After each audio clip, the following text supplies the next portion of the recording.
Ce podcast a été réalisé avec le soutien du service du tourisme d'affaires de Visite Wallonia.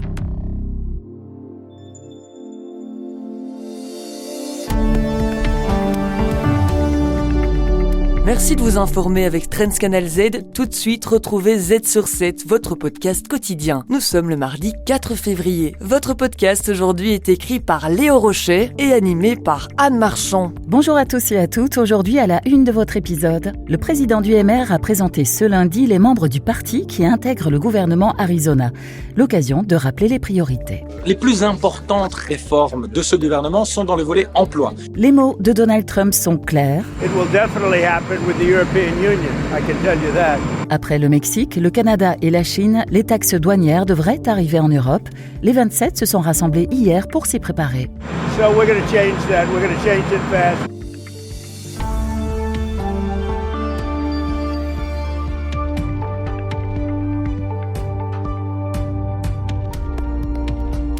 Z sur 7, à la une.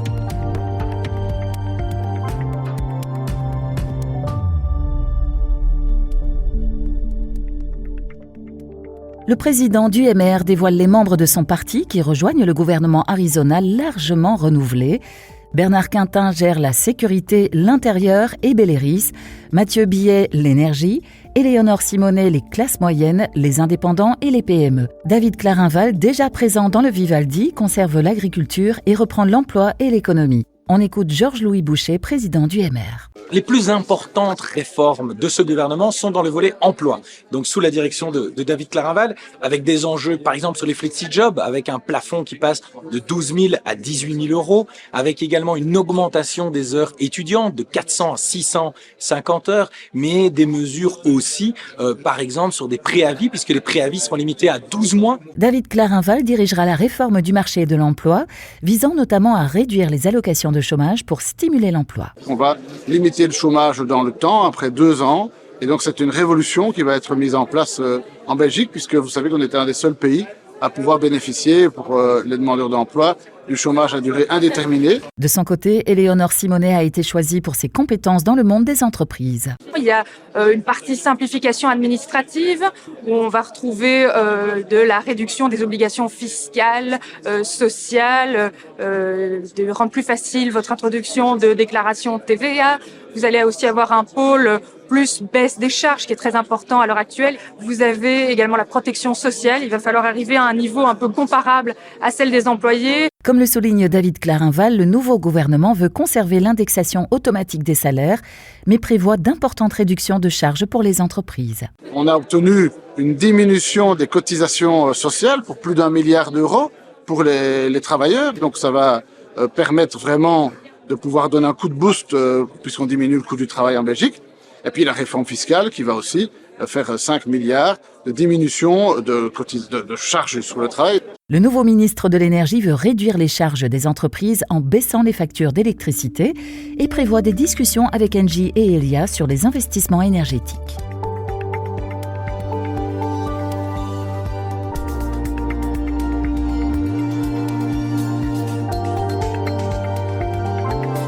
Z sur 7, à la une. Donald Trump passe à l'offensive. Le président a été clair. Après le Canada, le Mexique et la Chine, une nouvelle guerre commerciale se prépare avec l'Europe. C'est sûr que cela se produira avec l'Union européenne. Je peux vous le dire parce qu'ils ont vraiment profité de nous. Nous avons un déficit de plus de 300 milliards de dollars. Ils ne prennent pas nos voitures, ils ne prennent pas nos produits agricoles. Ils ne prennent presque rien et nous leur prenons tout. C'est une atrocité ce que l'Union européenne a fait. Des taxes sur les exportations européennes pourraient être instaurées à tout moment. Nous avons des déficits avec presque tous les pays. Pas tous les pays, mais presque. On le fait depuis des années. C'est pourquoi nous avons une dette de 36 milliards de dollars. Et pour être honnête, je n'ai pas l'impression qu'ils apprécient. Ce week-end, Trump a imposé 25% de taxes supplémentaires aux produits venant du Canada et du Mexique et 10% de plus sur les produits chinois. Donald Trump toujours. Canada's been very abusive. Le of the Canada a United été States très for many abusif years. envers les États-Unis pendant de nombreuses années. Si nous avons une banque américaine, elle ne les autorise pas à entrer. Le Canada a été très dur avec le pétrole dans le domaine de l'énergie. Il n'autorise pas l'entrée de nos produits agricoles essentiellement. Il n'autorise pas l'entrée de beaucoup de choses, alors que nous autorisons l'entrée de tout. Et c'est une voie à sens unique. Nous subventionnons le Canada à hauteur d'environ 200 milliards de dollars par an. Et pour quoi faire? Qu'en retirons-nous? Nous n'en retirons rien. Le Canada, par son premier ministre Justin Trudeau, a répondu aux attaques de Trump et prévoit des taxes de 25% sur plusieurs produits américains. Le Mexique prévoit aussi des mesures alors que de son côté, la Chine tente d'apaiser les tensions et propose même de vendre une partie de TikTok. L'Union européenne, quant à elle, entend se faire respecter. Les 27 se sont réunis hier pour trouver des solutions. Une chose est sûre, avec Donald Trump, les tensions ne font que commencer.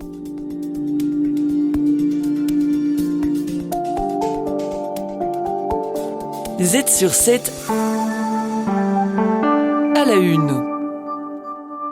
L'Europe encadre l'intelligence artificielle avec l'Artificial Intelligence Act.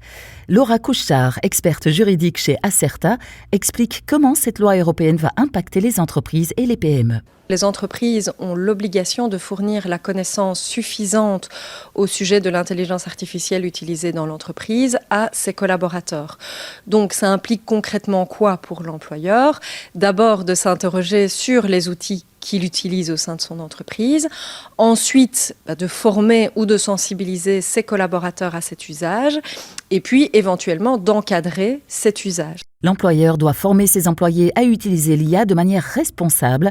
L'Europe ne fixe pas de mesures spécifiques, mais les entreprises et les PME devront adopter une politique encadrant son usage. L'UE a défini 4 niveaux de risque pour l'IA, allant du risque minimal, comme les algorithmes de recommandation, au risque inacceptable. Il faut bien garantir que l'accès à l'intelligence artificielle soit sécurisé. Laura Couchard, toujours. Quels sont ces outils, par exemple? Il pourrait s'agir d'un outil qu'on va utiliser dans un entretien de recrutement pour déduire les émotions de quelqu'un. Ou bien c'est aussi pour analyser les données d'un candidat pour lui donner un score. À partir du 2 août 2025, des amendes allant jusqu'à 35 milliards d'euros ou jusqu'à 7% du chiffre d'affaires mondial seront infligées aux entreprises qui utilisent des systèmes d'IA interdits par la loi. La seconde phase, en août 2026, imposera des règles strictes de transparence et de sécurité aux fournisseurs d'IA. Z sur 7, la tech au quotidien. Notre collègue Christophe Charlot de Trends Canal Z épingle une idée technologique qui boostera votre productivité.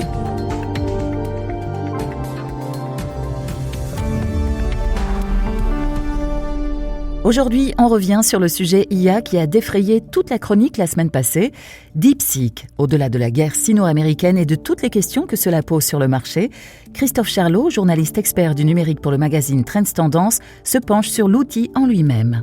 Pour commencer, on en a beaucoup parlé, cette intelligence artificielle chinoise DeepSeek. Concrètement, de quoi s'agit-il et quelles sont ses fonctionnalités principales ? Alors DeepSeek a développé un modèle de langage open source qui est conçu pour générer du texte et des réponses de manière cohérente et contextuelle à des prompts, à des questions de ses utilisateurs. En gros, c'est un peu un clone de ChatGPT sur sa forme. On peut évidemment le télécharger sur les boutiques d'applications de smartphones, c'est hyper populaire, c'est comme ça aussi qu'on en a beaucoup parlé la semaine dernière. Alors ce modèle est capable de répondre à des questions, de résoudre des problèmes logiques et même de rédiger des programmes informatiques, de faire du codage. Ensuite, quels sont les résultats de DeepSeek par rapport à ses concurrents ? Alors les experts sont assez unanimes sur la performance du modèle de DeepSeek qui rivalise avec les équivalents, les ChatGPT, les Gemini, les copilotes. Sam Altman, le patron d'OpenAI lui-même, s'est dit impressionné. DeepSeek est fort et certains tests montrent qu'il surpasse même ChatGPT sur des tâches plus complexes, certains aspects du codage par exemple. Donc aussi l'IA de DeepSeek serait assez doué pour contextualiser les demandes des utilisateurs et apporte des réponses relativement qualitatives. Avec, quand même, il faut souligner évidemment un bémol dont on parle beaucoup, c'est la censure. Contrairement aux intelligences artificielles occidentales, DeepSeek applique des restrictions strictes sur des sujets qui sont sensibles.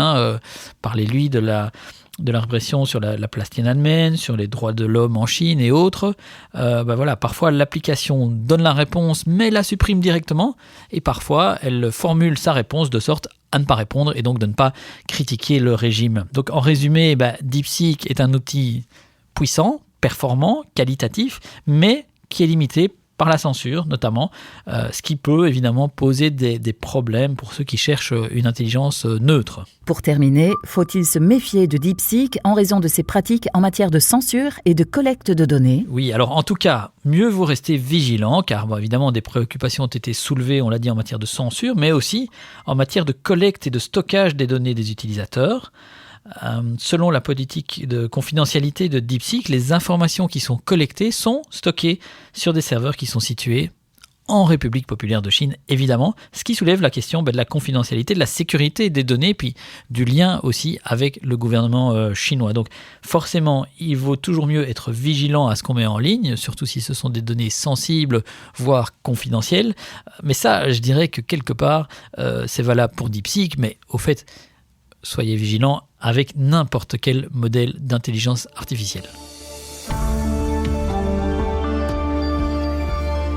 Les meilleurs experts boursiers vous proposent des analyses des marchés internationaux, des conseils avisés et les dernières tendances économiques. Z sur 7, experts boursiers. Pour terminer cet épisode, Éric Joly de la banque ABN AMRO donne son analyse sur les tensions commerciales, conséquences des taxes douanières imposées par Donald Trump, ne laisse pas les marchés indifférents. Mais de son côté, la valorisation de l'or est en hausse. Il faut savoir qu'en imposant ces droits de douane, que l'on touche quand même à quelque chose de fondamental de notre économie, à savoir libre-échange de services, libre-échange de produits. Et les montants qui sont impliqués sont vraiment colossaux. Donc on en a parlé dans le journal. Les secteurs qui risquent d'impacter le plus, c'est le secteur technologique, le secteur de l'automobile, le secteur de l'agriculture. Donc, c'est quand même très, très vaste comme modèle. Les tensions risquent d'augmenter avec l'Europe dans le collimateur de Donald Trump. C'est là où ça risque de devenir vraiment un problème planétaire. Plus de gens sont confrontés à des hausses de prix, donc une augmentation de l'inflation, mais plus d'investisseurs, plus de gens seront peut-être tentés d'acheter de l'or. Pourquoi ? Parce qu'à très, très, très long terme, il s'est avéré que l'or, c'est une bonne protection contre l'inflation. Au-delà de la potentielle guerre commerciale mondiale, l'augmentation du prix de l'or résulte aussi du conflit en Ukraine et au Moyen-Orient. Je pense qu'il convient de rajouter un facteur supplémentaire. Je pense que de plus en plus d'investisseurs regardent de très près la situation aux États-Unis. Prenons comme exemple les derniers mois, surtout 2024.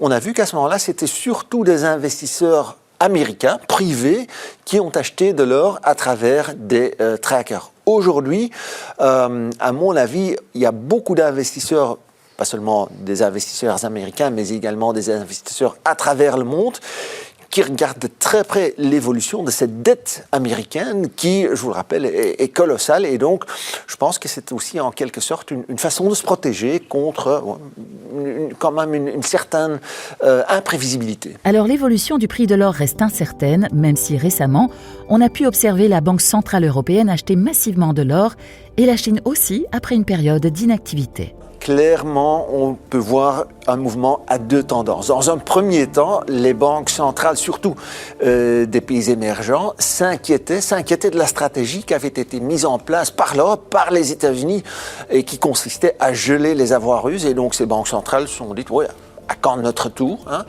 Aujourd'hui, je pense que clairement, c'est entré dans les mœurs et ces banques centrales de ces pays émergents ont pris pour stratégie de se diversifier davantage du dollar. Elles achètent moins de treasuries américaines et donc elles achètent un peu plus d'or. C'est tout pour aujourd'hui. Vous pouvez regarder les Z-News de ce soir. Et Anne, à quoi peut-on s'attendre dans le podcast de demain ? Demain, Peter de Keyser se penchera sur l'évolution de la population mondiale et ses conséquences. Vous retrouverez également vos analyses quotidiennes sur le monde économique.